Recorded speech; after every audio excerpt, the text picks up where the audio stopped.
February 2024 turned out to be a relatively docile month for the rental market, but don't worry, there's still plenty to talk about, so here is your monthly roundup. February did feel like a relatively quiet month, but let me give you a little bit of context.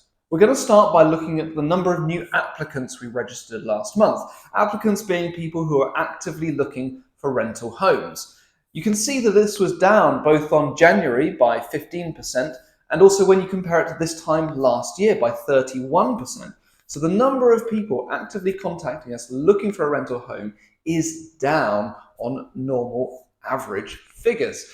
So this might on its own seem quite alarming, but when you also take into account the fact that available homes on the market are down by relatively similar figures, then actually we've still retained that mismatch between property supply and tenant demand that we've seen over the last few years. This means that when a property has been going on the market, despite there being fewer people looking to rent homes, we're still getting the usual clamour to rent those properties. And if we now move on to look at the rest of the figures from February, you'll see that this is borne out by the fact that we were renting a property on average in 5.7 days. That's the amount of time it took between that property going onto the open market and the landlord accepting an offer from a tenant. The average rent that we were receiving was just over 100%. In reality, that's because every single property we let in February was let at the asking rent, except for one where the tenants offered above asking. That's not a common practice. We do see it from time to time, and we certainly don't encourage it from tenants. But because of this mismatch between supply and demand, sometimes when there is heightened competition for a property, tenants do take it upon themselves to offer over and above asking in order to secure the property.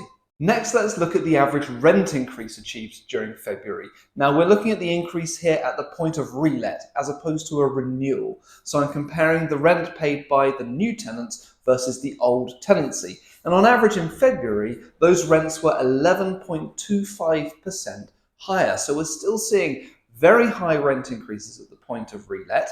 And actually in two instances, just to drill down into those figures in slightly more detail, we had two-bedroom apartments let during February where the increases were 32.7% and just above 40%. So you can see where the weight of demand is. It is on those smaller properties, 1 and 2 bedroom apartments, and actually the larger properties such as family homes, if anything, we were seeing the rents stagnate or drop slightly.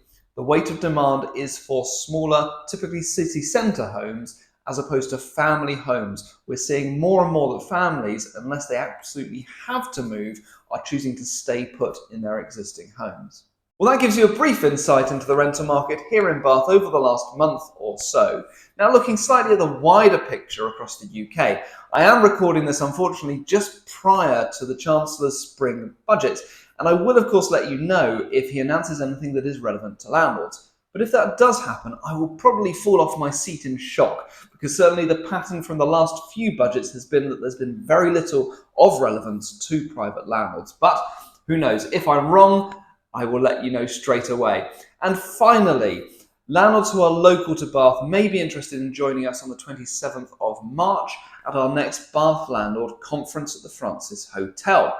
We have guest speakers from Thrings Solicitors and Mackenzie & Co Financial Advisors. And as you can tell just from the names of those companies, there will be a lot of very valuable takeaways for landlords on the night. If you'd like to join us, I would love to see you. Please just let me know.